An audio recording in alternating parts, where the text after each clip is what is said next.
nilalaman po nung aking paunang salita kanina, na tunay po talaga na nagkakaroon po ng paglilinis. Yun po yung sinasabi niya na pagka magpapalit po ng administrasyon, kaya po kanina pinag-uusapan natin yung 2015 hanggang 2016 kasi noong 2015 po, yun na po yung umpisa ng tinatawag nating paglilinis ng mga ninja cops. Kasi po papasok na po yung bagong administrasyon.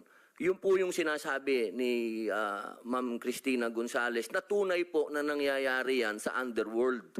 Na kapag ganyan po talaga, napapasok na po yung isang administrasyon na meron po talagang political will na talagang duruging niyang drug syndicates at paglipana po ng droga. Talaga pong yung mga may alaga, yung pong mga tinatawag natin po talaga na talagang yun mga scalawags po talaga, talaga maglilinis